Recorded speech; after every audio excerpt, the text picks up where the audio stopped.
How's broadcast?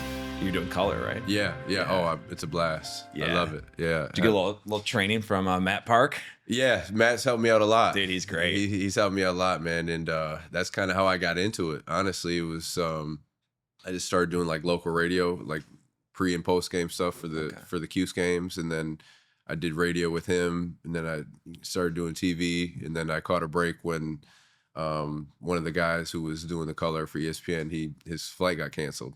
So I hopped in, and then So they called you up? yeah. Nice. Yep, and that's kind of how it works, you know. A little nervous? Not really. I mean, now it's like I've done so many games that it's, you know, I know how it goes. But I think in the beginning, Oh, it's that's just, right. You got the radio to kind of Yeah. get used to it. True. Yeah. The first time I did the TV, it's just getting used to all the, I guess like the technicalities of it, as far as like in the beginning and earpiece, all that. But now I'm good on all that. Yeah. Yeah, my wife was doing the women's lacrosse games, and Matt Park was helping her out. Same deal. Yeah. And yeah.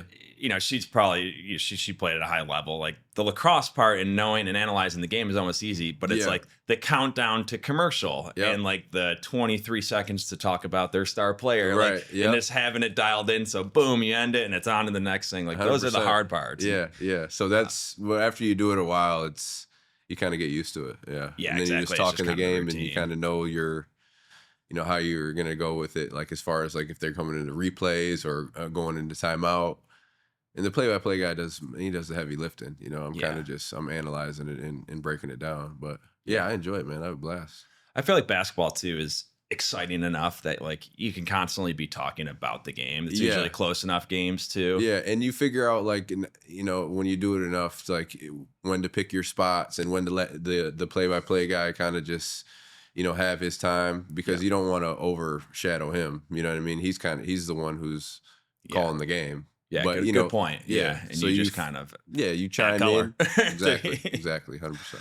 Yeah, I do feel bad for, like, my wife would do a game and it was like, you know, Syracuse women's lacrosse, who was one of the best in the country, playing a lower level team, and it would be 17-3. And it's like hard. You got to fill in. You got to fill in with a lot of BS or whatever. Just kind of you know, no question. Yeah. Reminds me of like baseball. You know, just slow. You just got to be able to talk and be able to talk about, pull these random things. And I know at least Syracuse does a good job of handing you little cue cards, putting little notes of like that's things when to talk about. Like your preparation, like beforehand, comes into play. Like I have, I mean, so many notes on both teams, and then you might not use 85% of what you did. 90% of what you did, but you have it in case, you know, things like that happens where it's a blowout or you got to add in, you know, fillers, whatever it is, you know. Preparation's key. I mean, that also calms the nerves because you're like, oh, I can talk about this for 100%, for days. You know, 100%. this couple hours could be nothing. I got Boston College, Stanford, February 11th. So I treat it like a scout report. Yeah. So I'll break down all the players, like the team overall, tendencies, you know, and then you have the facts, like with this records, and if you want to do like statistics and stuff like that. It's always kind of cool. Yeah, just to have some all of that. Those. Yeah, for sure. Do you have to watch a lot of game film? I do. I just like doing it. You just enjoy it. Yeah, I enjoy watching it, and then it helps me just kind of see like guys' tendencies and how they play, what they're good at. So I'll do like 3 to 4 games like prior to, so their last 4 games, I'll watch those. Nice. Leading up to the game that I'm doing, and it'll just give me a feel of like how they're playing, like you know, what they've been shooting the ball well, you know, turn whatever it is, you know what I mean? You can kind of their tendencies up to that game, and you can kind of get a good feel.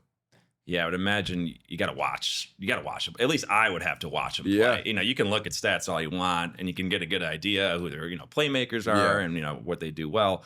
But until you kind of see them play, right, you'll be able to talk like, oh, they've been doing this, you know, the last few games. All right, that's his spot right here. He's been making those threes. 100%. Yeah. No, I mean, you could only do so much as far as like the stats go. They tell you a little bit, but not. You got to see them play and what happened, and like, you know, what happened on this play, whatever it is to cause that. Yeah. 14 turnovers or whatever it was. You know what I mean? Exactly. So, yeah. That's cool. So, followed your career at Syracuse. You know, I'm from Syracuse. Went to Syracuse. Graduated from Syracuse. What high school did you go to? West Genesee. Okay, West Genesee. Cool. Yeah. All right. Yeah. Lacrosse. That's yeah. Oh yeah. No, big time lacrosse. Yeah. But always a huge basketball fan. Played basketball my whole life. Yeah. And what was the coach's name again? Who was like he was a legend in the lacrosse. Mike Massera. Mike Massera. There you go. Yes. Yep. Yeah. You know, I was very fortunate. I had a lot of great coaches. You know, I had Mike Sarah was our lacrosse coach. I played for a football coach who West Jetty didn't have a winning record for 10 years. He comes in my sophomore year. We have a winning record. Another one, or like 500 the next year. My senior year, we ended up winning the states. Still, the most people I've played in front of at the Dome was the state championship for football. That's all good memories. 2 weeks later, he comes in. He goes, "Guys, I just accepted a job with the Miami Dolphins." We're like, "Oh, thanks for coming." Yeah, stopping by here. No, good for him, man. Yeah, that's awesome. He actually came in with Pasqualoni back, Syracuse football. He was coaching with him. And his son went to FM, so he wanted to come back here for his son. He was my year, last few years of high school. So he took a PE job at West Jenny and coached the football team. Okay.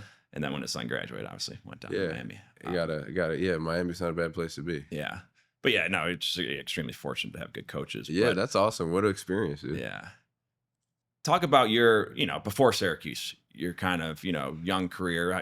Getting into basketball was something you just, your parents into it, just around the neighborhood. You just got into it early, or real early. Yeah, probably 7 years old. Okay. And my dad, I credit my dad for putting the ball in my hand. And when he did that, I kind of just took it and ran with it.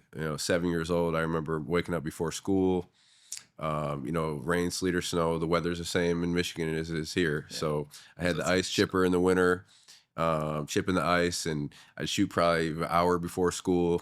Then I'd go to school and they had like the open gym or whatever. So I'd shoot there. If we had lunchtime, I'd do that. And then after school. So it was like an all day thing for me. And I just fell in love with it at an early age. And, I don't think a lot of kids get that. You know what I mean? Like they're still trying to figure out what they like to do. I found it out early and I fell in love with it. I had a passion for it. And it wasn't like I was working on it. It was just something I really enjoyed doing. So it's like a game. You're just having fun. Exactly. So from 7 years old on, it was basketball every single day. Yeah, it's funny you say that. I always, like I said, I played lacrosse in college, but basketball was always my favorite sport to play. I did like Le Moyne lacrosse camp, 3 sessions of lacrosse outside summer. Like it wasn't that fun. Like it's hard. You're sweating. You got the equipment on. And then the next year I did the basketball camp. And it was like the most fun I've ever had. Just triple sessions of basketball, 3v3, all these drills, having these college players work with us. I'm like, it was so much fun. Yeah, and you meet a lot of good people. Yeah. Through basketball, I've met, lifelong friends. My best friends have been the guys who I met playing basketball, whether it be, beforehand at Syracuse or overseas. I still keep in touch with people in New Zealand, Australia, overseas, in Europe. So basketball, it's a small world. Like when you look in the basketball world, but I mean, so many lifelong friendships and people that I still stay in touch with because of the game that connected us. Yeah. When did you know you had like a knack for it, or you were pretty good? Again, early. Like I was like, no one at that age was playing basketball every single day. I remember getting teased a lot and just like, hey, why are you always playing basketball? You always have the ball with you. Like early on, I would always write like NBA on my assignments in school, and I remember 5th grade, a teacher she said something to me. She's like, why do you always write that? The chances of, getting a scholarship and making it to the NBA are slim to none. So that's what kind of I was facing early on. It from Bay City, Michigan. So like a small town, real small town, like 25,000 people. And, people really didn't leave. And not a lot of people were able to go ahead and play, high level sports. So that was kind of the mindset early on with people. But I didn't let it discourage me. And actually, I remember like thinking about that right when I committed and had all those offers about what she said to me. It was kind of like a fuel in the back of my mind that kept me going. It's probably good intentions behind it, right? Yeah. Just to set expectations, like, hey, Eric, chances are slim, you may want to study or do whatever it is. She had the small town mindset. You know what I mean? She wasn't thinking outside of the box. I was thinking outside of the box. Watching Michael Jordan and early on, like the early Detroit Pistons in the 90s. So I was like a basketball head early on. But yeah, like 8, 9, 10 years old, I was playing. 8 years old, I was in 4th grade playing with 8th and 9th graders, and for AAU. So I was pretty good early on. And, I would do the little Saturday leagues and all that. And I was the only one who could really, dribble the ball consistently and keeping it going and, making layups, right hand, left hand. I was getting 60, 70 points in those leagues, scoring all the points just because no one else was, they didn't even know how to play yet. I was head and shoulders. So I knew early on that I was really good, and I just I stuck with it, and it took me pretty far. Yeah. Like, did you have help and guidance through that? I think of like sometimes it's kind of done. Like, yeah, you're good, but you don't necessarily know how good compared to, especially basketball, right? Basketball is it's a worldwide sport, Right. and it's like, all right, I'm doing really good for the small town in Michigan, but then it's like, at what point are you like, wait, I'm really good for the whole state of Michigan. I'm really good for the country. Yeah. And what are my expectations? Like, should I start looking at colleges? Should I start reaching out to colleges? Do colleges start reaching out to you, and you just kept working hard or kept doing what you loved? Yeah, I didn't really have to worry about all of that stuff. Like they ended up coming to me, but I had guidance early on. I had coaches who really took notice, and that I really enjoyed the game, and that I was, my skill level was above and beyond everybody else. So I remember, getting the gym open for me, and coaches would let me work out in the gym, or they put me through workouts. And I had a coach, who was doing older kids like 8th and 9th grade when I was in 4th grade, and he would just take me on the trip with him, and he'd put me in the game. I was not just going, I was playing. Wow. So I got to be able to get that experience against older kids early and often. I never played against my age group. It was always up. So I remember, even when I was in middle school, I was playing against grown men. They have the lunch hour league at the Y. I was just gonna say, that's one cool thing about basketball is that like so many, such an age range, right? You can play against 50-year-olds that are good players, Yep. right? And even when you are in 8th grade, and it's like, usually a different style of game, and it's probably good for you to go against different levels and different ages. And they knew who I was because, I was so young and having success early on. So again, they let me, play at that lunch hour. I was only, 9 years old playing with grown men, 10 years old playing with grown men, and they were happily letting me play, So, I kept going through, high school or middle school and high school, playing against older kids, and it just helped my game. It gave me that chip on my shoulder to, like, when you get knocked down, or they're talking trash to you, that you just continue to go, and it fueled me. And I credit that playing against older guys for really helping me develop into a really good basketball player early on, because I was able to experience those highs and lows, and that physicality at a really young age. And like the chip on your shoulder that you have to be really good. Because I mean, once you get to the college level, and even high school, everybody's really good. So you have to find that separator. And for me, it was that the edge that I played with, and the passion, and really competing at a high level. And I developed it early on playing against those older guys. They knocked me around, and but I kept coming back, and I think they respected that, and they actually enjoyed it. You know what I mean? Because no one from my city was really ever getting out to play at that high level. We had guys who were good, but they were into other stuff that hindered them from being able to get out and play at that level. So a lot of people watched over me and looked over me and made sure I stayed on the right track. And we'll start with my parents, but a lot of people supported me and made sure that I was able to get there. Yeah. This episode is brought to you by Renewal by Andersen of Central New York, the #1 window and door company in America. Winter is coming, and there's no better time to upgrade. Their energy-efficient windows keep warm in, the cold out, and your energy bills low. Schedule your free consultation today by clicking the link in the show notes. When did Syracuse come to picture? Did they just randomly start, Boeheim reach out, say, hey, we've been watching you? No.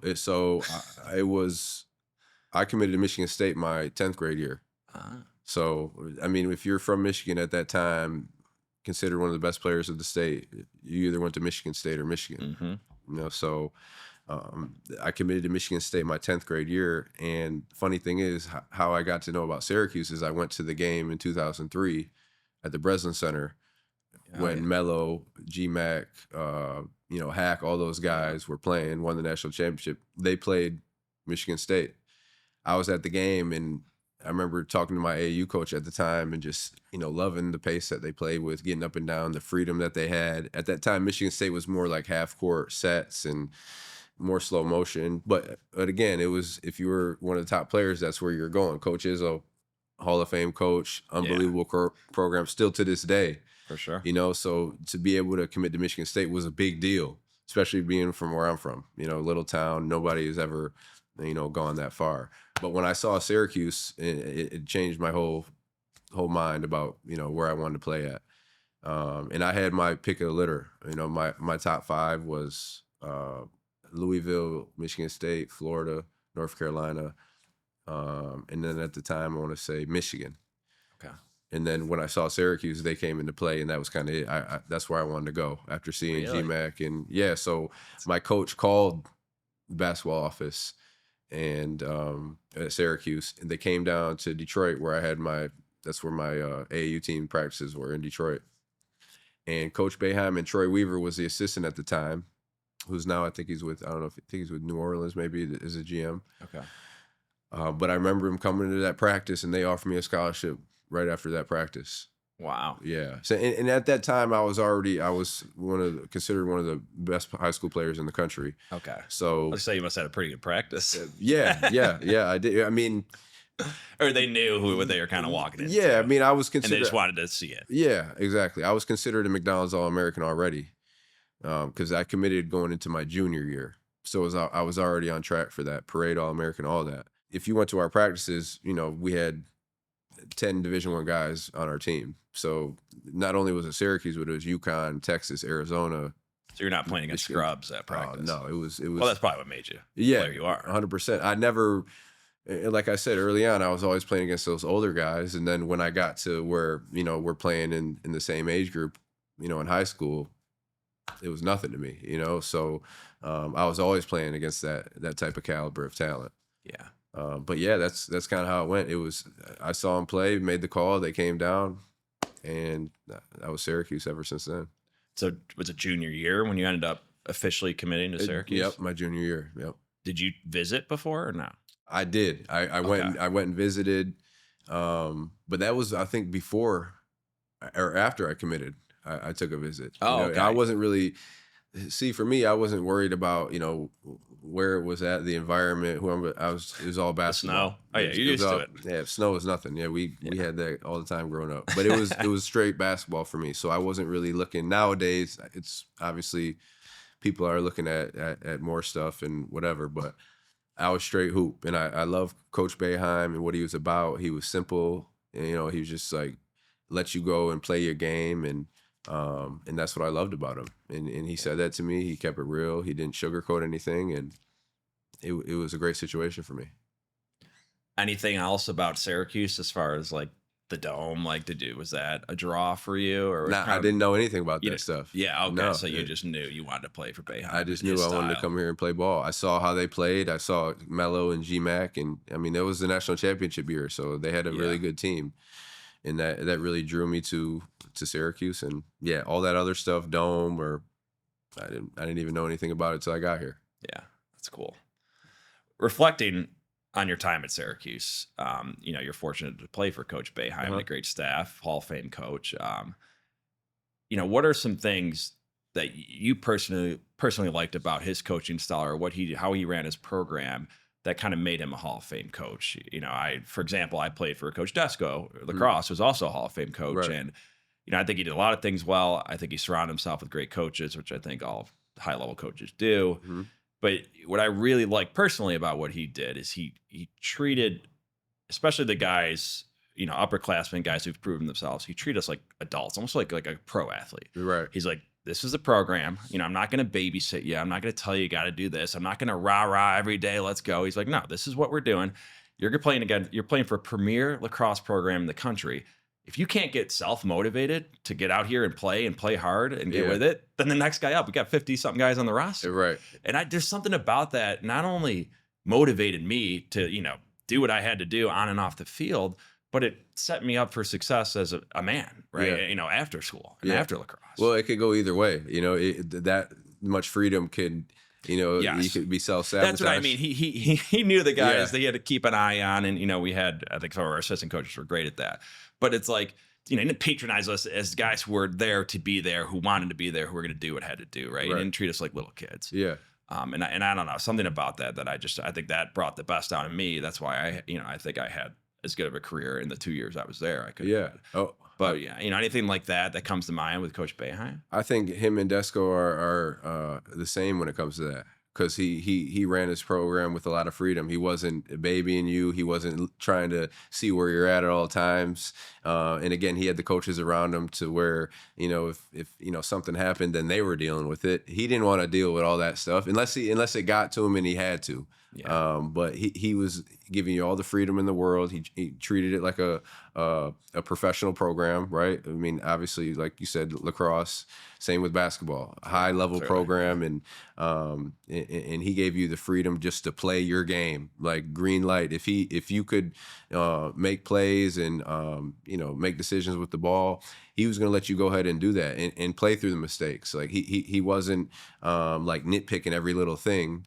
Obviously he would correct, but he kept it simple. It wasn't complex. We didn't have 100 plays. We had 5 plays maybe, but we had the players that could make the decisions and make plays off the dribble and do all that. And he just gave us the, like the setup to be able to really succeed, and I love that about him. But if he had to draw up a out of bounds or X and O, he could do that too. Yeah. But he didn't make it confusing. He just he wanted you to go out there and play and have that freedom, on and off the court, right? And then, like you said, you learn from your mistakes. If you made a mistake off the court, he'd tell you about it, and it was up to you to be able to correct it and learn from that. Same thing in life. Nobody's gonna baby you when you get out of school. Yep. So I learned that early on, and I made mistakes early on, and that I'm better for now. And my relationship with Coach Boeheim now is really good. Really, really good. I'm super grateful for everything that he did for me. I learned a lot from him, from a life standpoint. And one of the most competitive dudes that I ever been around. We butt heads a lot just because we wanted to win so much. We're both really, really passionate guys, and I really respected that about him at the time. Maybe not so much, but looking back now at it, even more so. And if I ever reach out to him or text him, he'll do whatever I need, and he'll help as much as he can. So really thankful for Coach that he did give me that freedom and didn't put me on a leash, because I was able to learn a lot of life lessons from that. Yeah, that's cool. And I think basketball is similar to lacrosse, and it's very much like a player sport. Yeah. Right. Obviously Coach has a huge part of it, but Eric, you need to make the decisions. Defender gives you this, you got to go this way, right? Read and react. Read and react, exactly. As an offense, right? That's what motion offense is. That kind of came into lacrosse. Actually, Coach Massera talking about, he was one of the first coaches to really install that. A lot of it was plays. Yeah. Set a pick, go here, but then it just became emotion, and you as a player needed to take what they gave you. Yeah. And it's different from football, right? Football is a chess match. You go here, you block here, you block this gap, you block this gap. Where it's like very much coach involved, where like as basketball and lacrosse goes, it's I'm going to develop you, Eric, to be able to make those decisions. I'm going to put you in a set that's going to open things up, and so you guys aren't on top of each other, and then you guys make the plays. Yeah. And I think that's probably what got them to the level of Hall of Fame coaching, is because they understood that and they knew how to have that balance of, yes, they're still kids in college to some regard, but at the same time you got to give them the freedom to learn, to make mistakes, and not just yank them because they have one turnover. Yeah. Right. Give them a chance to kind of correct themselves. 100%. And like simulate like the situations that you're going to be in, and then give you the options that you have so you can be able to make those reads. If I come off a pick and roll, what options do I have? It's 3 options I can have. The guy drops, I got a shot. He comes up, I can attack. Now that bottom half, does he come in? I got to kick, whatever it is. Like, those are the options that you have to know.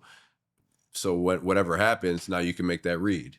Yeah. So and he made it simple, So, and that also slows the game down for you when you know the options before. If I have the answers to the test beforehand, it's going to be a lot easier, right? So that's kind of what it is. And now you're just playing out of space, right? Yeah. And when you have good space on the court, it's easier to play. It's easier to navigate. Now I'm just making decisions out of that space. Yeah. So obviously had a very successful career at Syracuse. Did you know, what was your plan, Poe? You wanted to play. right? Obviously, you played Mhm. professional, especially overseas. For Mhm. how long did you play? 7 years. 7 years. Yep, 7 years How was that overseas. experience? I mean, going from playing at Syracuse, playing collegiate ball to Yeah. overseas. I assume was it all the same league? Professional? No, No, if I that's was what I it thought. was All over, right? yeah, I was in a bunch of different countries. So Yeah. my first year out, I went to the D League, and then I spent a few months there before I went overseas, and I was in New Zealand. So I played in New Zealand for a while, had a lot of success over there. From there, I signed to play in Australia. So I went from New Zealand to Melbourne, Australia, played there for like 7, 8 months. That season ended short over there compared to what Europe. So I ended up going to Turkey for a couple months after that. Then after that, I think I went to Ukraine for 8 months. And then after that year, I went to back to the G League, and I did another year there. And then I was, I had a lot of injuries, so I was back and forth between I did Israel, Greece. Um, I went back to New Zealand a few times, and that's where I ended up. My last season was 2016 in New Zealand.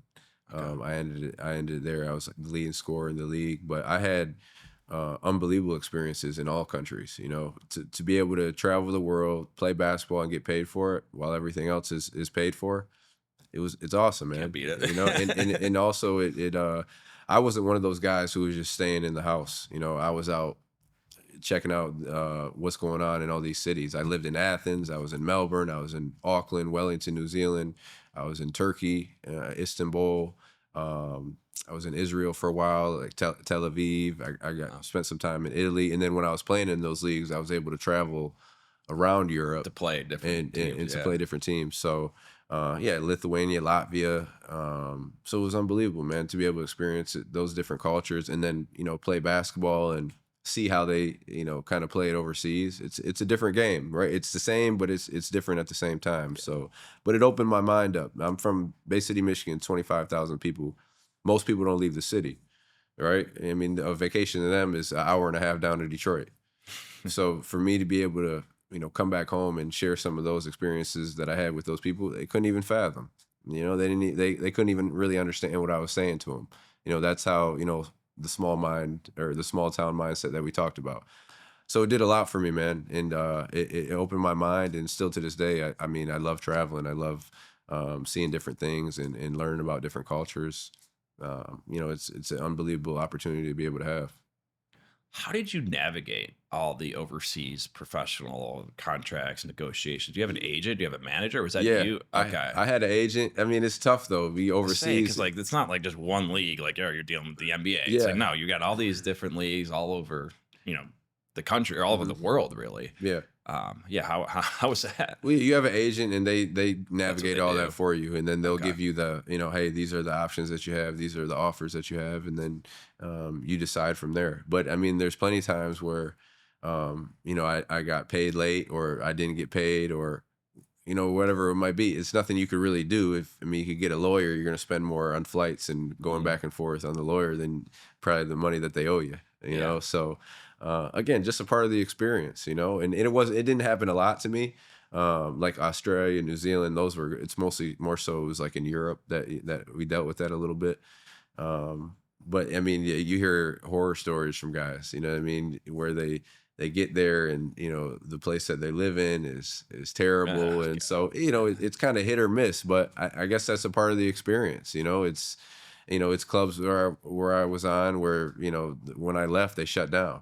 You know what I mean? The next year, so that's kind of what you're dealing with. That's just the landscape that you have to navigate over there. But again, I loved it. I was able to see different countries, meet new people, and like I said before, I still have a lot of those relationships. I went back to New Zealand not this summer but last summer, and did a camp over there with one of my Oh, guys who I played nice. with. So yeah, I mean, to be able to travel the world and like I said, play ball, get paid for it, and meet great people, it's unbelievable. Thinking back to all your travels, what's one place you want to go back to, or one place you'd recommend? New Zealand. New Zealand. Yeah, that's In what New I Zealand, had a yeah, feeling you might say New that. Zealand and Australia. I mean, It's not a hop, skip, jump away, no, but it's the furthest flight you could probably take, yeah, right? But and it's 16 hours ahead. But that's crazy. yeah, like Europe was awesome too. Like it has its different pros and cons, right? Yeah. But New Zealand, I lived there, no question. I mean, it's unbelievable. Beaches, weather, people, food. It's funny because you were over there and you're like, where's the organic? They're like, what do you mean? This is just what it is. This is fresh food. You know what I mean? Where you come over here in the United States, they got health food sections and all that. They're like, no, this is It's all healthy. It's all, this is what it's about. So New Zealand by far, man. That was my favorite spot. That's cool. So when you were kind of wrapping up your playing career, you knew that you probably weren't going to play much longer. Mhm. Did you have your eyes set up? I'm going to come back to Syracuse. Yeah, well, my girls were always here. Okay. So I was always back and forth and like in between the seasons. My girls actually, when they were young, they went with me to New Zealand and Australia. Oh, nice. Yeah, so they got to experience. They probably don't remember a lot because they were, babies, 2 years old. But once they got older, obviously got in school, they had to stay here. But yeah, it was, I think 2016 was my last year, and I remember I was in New Zealand and I text Coach Boeheim.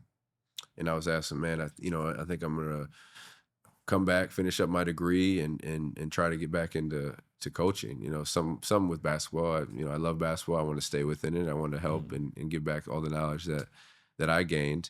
So he said, come back, finish up your degree. We'll put you on staff and a player development role, whatever it is, and you kind of get your feet wet. So I did that. Came back a whole year on campus like I was a regular student again, which was a whole different experience from when I went to school. I mean, you know that. When Were you getting recognized or not really? Yeah. I mean, Bit, Syracuse. It wasn't Syracuse. that much longer too. Yeah, and that too. It's a small city. Syracuse is Syracuse. You know, so people know I was coming back, finishing my degree, and back on staff.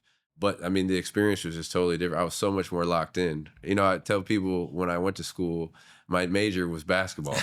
You know what I'm saying? My major was communication, but it was basketball. That's what I came, and that's what I treated it as. So, again, you got to live and learn. And when I came back and finished up, man, I was like all A's and sitting in front of the class, like the recitations, like, the Friday 30-minute class. I missed a lot of those. But when in the small classroom. But when I came back, I was at every one. I was showing up, asking questions. So, I mean, come on, it's just you're at a whole different mind frame, and you have to be able to go through those times to be able to get to, who you're really trying to be as a person. So without those, early stages of life, I wouldn't be able to get to where I wanted to be and to where I could really lock in and finish my degree. And that's what I did. And I was there 2 years on staff and, in the meetings, all that. And then the next year, I actually got a call from Detroit Mercy. Mike Davis was the coach, and I went back home and was assistant there for a year.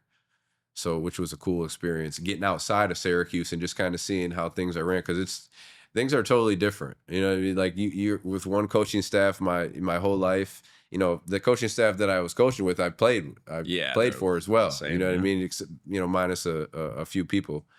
But then when I go to Detroit Mercy, and how that's ran, totally different, and it's not a bad thing. It was just different, and I wouldn't have ran it like that.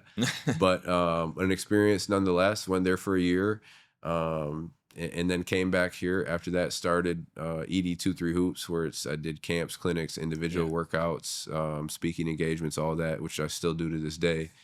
And then I was just really trying to build that up and kind of to what it is now with AAU teams and stuff for the kids. And then I always gave back. Like ever since I was in Michigan, I was doing stuff in Flint when they had the water crisis. And then my time in Syracuse, I always did stuff with guys on the side, whether it be, shoe drives, clothes drive, whatever it is, just something to be able to help back and get back to community. And I really just tried to take that to another level when I came back, and I started the ED23 Hoops. And then eventually I got to my foundation, ED23 Foundation, which is in its third, almost fourth year of existence. But even before then, we were always just doing stuff. So that's kind of where I am now. And then obviously with the broadcasting, things have kind of, tagged along from everything else that I had going on. Yeah. I've talked about it before on the podcast, but I was very similar in a sense when I was at SU taking classes. Lacrosse was my focus. Yeah. It was like, what can I do to pass so I could still play, right? And graduate. Yep. But I didn't it's just like the bare minimum. Cause I always say it's kind of like you got your social life, you got your sport, and you have your academics. Like pick two. Right. Yeah. Yeah. And like yeah. I was a pretty social person. And So social life hard was for all me right. to do Yeah. academics. Social life wasn't bad. If Yeah. you're an athlete at Syracuse, No, social life's not bad. You're not gonna have a problem with that. Yeah. Exactly. And so, but then I got to like 25 and I'm like, all I could think of was like, oh man, I would love to go back to school. Right. And, I could have gone to grad school, but, paying for that is worth it. I don't know. Right. But I just like at 25, I think I was at the age, and maybe part of it was too, because I wasn't playing anymore, was like, I would just get so much more out of it. I was like ready to learn. I would have been excited. I would have been sitting in the front of the class. I'm on Audible. I'm listening to all these books. I'm reading a ton, like things I never did in college. Yeah. And it's like, I don't know if it was a maturity thing or it's just I was focused on other things like lacrosse and social Yeah, life. a little bit of both. Yeah. Right. I mean, at that stage, you're in college. You're playing for probably the best lacrosse program in the country in Syracuse. I know when I was there, they won 2 out of the 4 years I was there, so they were really, really good. And we had some good times with the lacrosse team. I mean, we partied together, we did all that. And again, you're coming into college, you're having a lot of success in your sport, and it's even more on you when you're at Syracuse. People, it's like it's a spotlight on you. This isn't Boston College or Georgia Tech, where you're in a major city where the pro teams are getting all the recognition. This is it. You know what I mean? Syracuse is Syracuse. It's basketball, it's lacrosse, it's football. Yeah. And every little thing you do is going to be under the microscope, which I learned, But I had a great time. And my mindset, when I was in college was, have fun and play basketball, and we did both. We did a lot. But you needed to be able to go through those times to be able to figure out where you were trying to get to and who were you trying to be. Yeah. I mean, I took a visit to UMass. I was like my junior year, and they just installed like a dry season. And I was like, no, not that I don't think I never have a problem, but like I wanted to have fun. Like I wanted to be able to have a, you wanted to get the college experience. Yeah, exactly. And it was just like no chance. And I don't think it lasted long, but like, it's just funny because like Syracuse was a good balance of it. It put you were under that microscope a little bit. I mean, Syracuse lacrosse, obviously basketball has fans all over the country for every program. But lacrosse, some programs, it's really kind of just parents, friends that watch, even D1, right? But Syracuse had an average attendance over, 5,000 people. People went to Syracuse games who had no affiliation with the program. They're just from the area. Oh, yeah. So you're a little bit in the spotlight, obviously a nationally recognized program.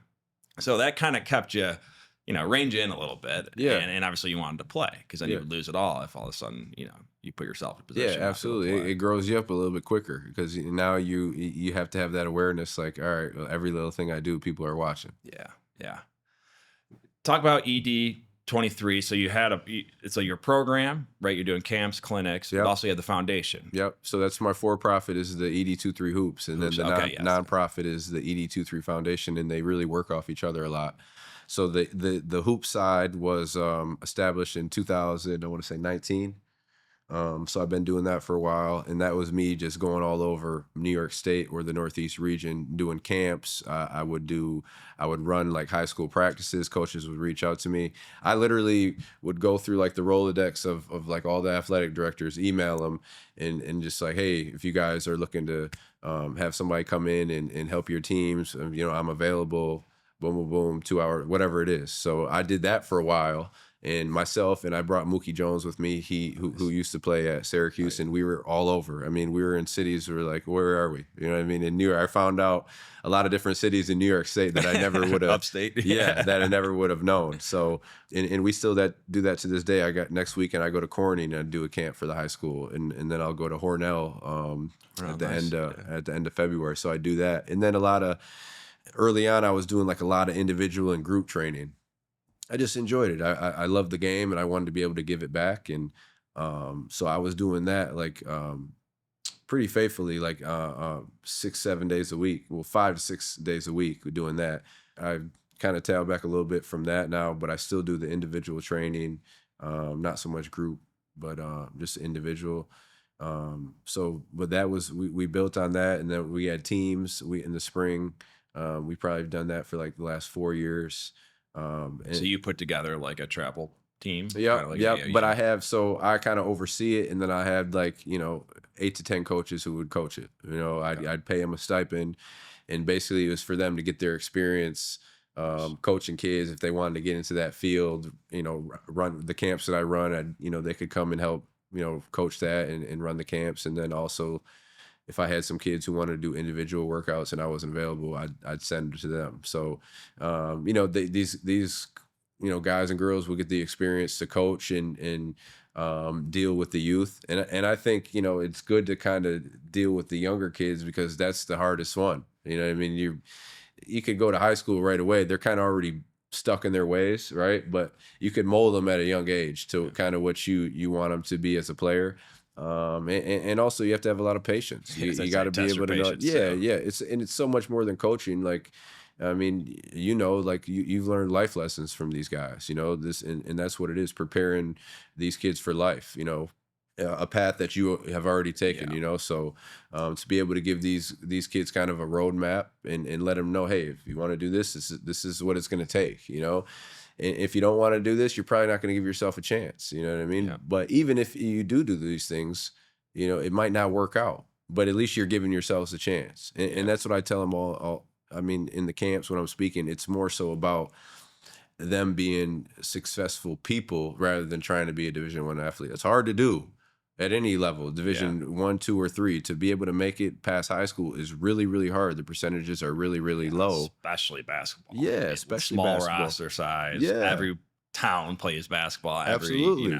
You really got to dedicate and sacrifice. Like my whole childhood was basketball. Yeah. You know what I mean? I sacrificed a lot. I didn't go to any parties. I wasn't doing that. I was the kid outside by myself. If you wanted to join in, cool.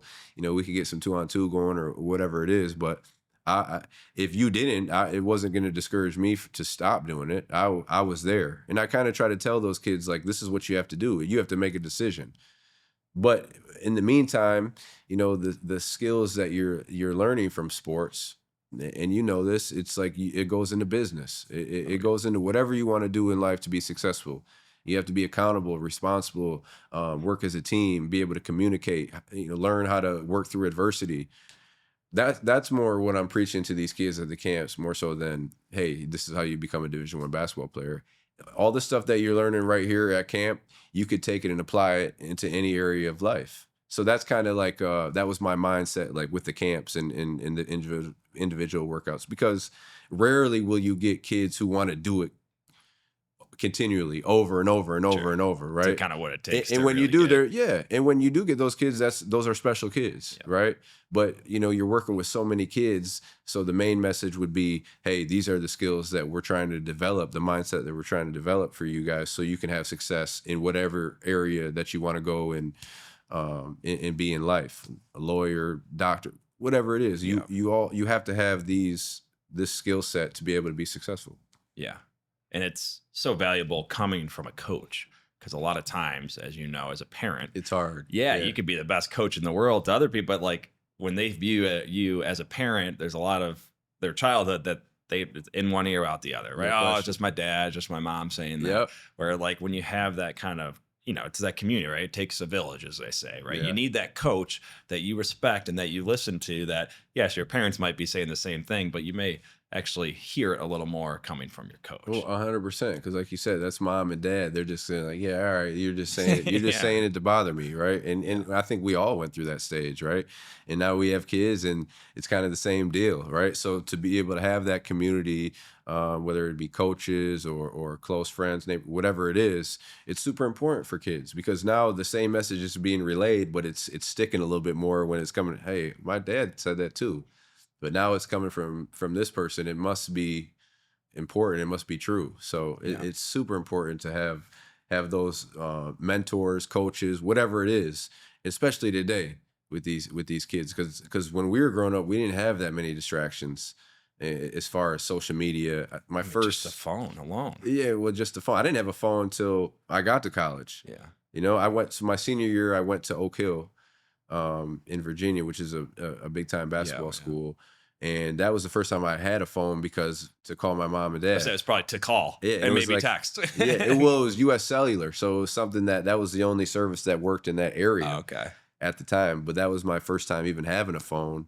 And then obviously when I got to college, I got a phone, but it was a flip phone. It wasn't all the, Scrolling. yeah, it wasn't all that, so it's so much more on these kids, so much more pressure just to excel, to be good, to act this type of way, whatever it is. So I feel that. So it's more important now for these kids to have good mentors and good guidance. And sports is a great way to be able to really tap into these kids and get them engaged. And now once you got them engaged, now that's kind of when you could start to put in all the other stuff that will really help them. Yeah.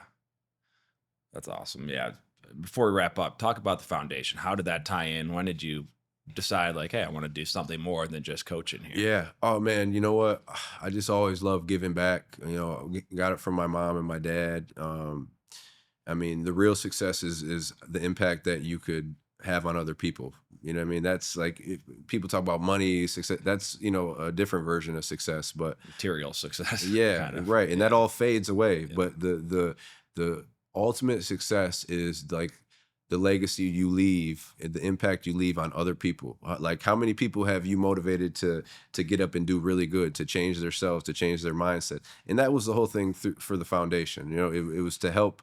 The mission is to help underprivileged youth in the community. And we have a lot of it here in Syracuse, and just give them that guidance, give them that mentorship, and give them the resources, because they need the resources to be able to excel in whatever they want to do. So, we do like through the camps, like we'll give scholarships we'll do the hoops, will be the camps, but the foundation gives scholarships. So we partner with the Boys and Girls Club. We'll give, we usually do like a week-long camp in the summer. We'll give like, 10 scholarships to the Boys and Girls Club, and listen, we just did this one this past summer, myself and Brandon Trish. We work on a lot of those stuff together. But the response you get from these people at the Boys and Girls Club, like a lot of these kids never had the opportunity to be able to go to one of these camps and just hear us speak. Yeah. Forget the basketball part, just about to have it speak like realness into their head, into their mind, right? And to be able to, they've never heard that. Yeah. They're calling me, telling me like, these kids are crying that they were able to have this opportunity because it means so much to them, because no one cared enough about them to be able to give them those opportunities, So, I mean, when you hear that, that's what it's about. And that's what motivates you to continue to do more in the community. And we've done turkey drives the last 8 years. This past year, we gave out 700 turkey dinners on the South Side. We do back to school events every year where we give free haircuts, food, backpacks, and school supplies. I partnered up with like Latavius Murray a lot. And we do, who's from the area, and we do shoe drives. We'll give away like 1,000 brand new pairs of shoes to elementary kids. So just anything that will leave an impact and stick in a kid's mind, because, once you give a kid that confidence, their life changes. I mean, a lot of these kids are going to school with the same clothes every single day, not a haircut, not even eating. And I know this because I know a lot of people who work in the inner cities and the schools, and they're telling me this. So that's my motivation, to be able to reach out to some of these kids and get them on a different path, and it could be as simple as giving them new shoes, a new haircut. Now they got a new instilled confidence in themselves. Now they're motivated to do other things, athletics, academics, all that. Yeah, all that. And so confidence is huge. Yeah, and we want to partner with all local people who have the same like-mindedness that we have, to be able to help the community. And I've been fortunate to where Syracuse has gave me a platform to where I could kind of get in these doors, to where people are like, all right, cool, I want to hear from you, I want to see what's going on. And then the work's going to speak for itself. Once I get in there and tell them what we got going on, if you don't want to be involved with it, I don't know what to tell you, because we're helping out, we're making an impact, and we're going to continue to do that. And the more people that get involved, the more people that we're going to be able to help. We just had we did a toy drive in December about a month ago at Seymour Elementary School. Every kid got a gift in the school, and a lot of those kids, they were telling me never would have got a gift for Christmas. Wow. So that changed, it could change a lot of things in those kids' lives just from getting that. They feel special. Yeah. And a lot of these kids have never felt that. They've never felt love. man, you're a different person when you feel like you're loved and people care about you, right? So that's just what we're trying to bring to the community and to the kids, a part of it. Yeah, that's awesome. And for those inclined, how do you get involved? Just reach out to you, Yeah. go to the website. Yep, ed23foundation.org. You can go to the website. Monetary donations, you could donate at the bottom, and it helps with all the events that we do. If you want to get a part of it and volunteer at any of our events, it's ed23foundation.org at gmail.com. And then we're having a women's event coming up in March that we're doing, where it's it helps the females in our ED23 hoops get scholarship money to be a part of the camps. And this year we're picking 3 girls, 3 senior girls, and giving them $1,000 scholarship towards whatever college they're going to go to. Nice. So yeah, man, just trying to help out and do as much as we can in the community. Syracuse has helped me a whole lot, so we're just trying to get people involved who want to help out, want to help these kids and make a lasting impact. Yeah, that's great. Eric, appreciate you coming on, Yeah, kind of sharing your story. Yeah, sure. Being able to talk about what you're doing now, and best of luck with obviously the foundation, the hoops, the broadcast, and everything. Absolutely. Yeah. Thanks, man. You bet. Appreciate you guys.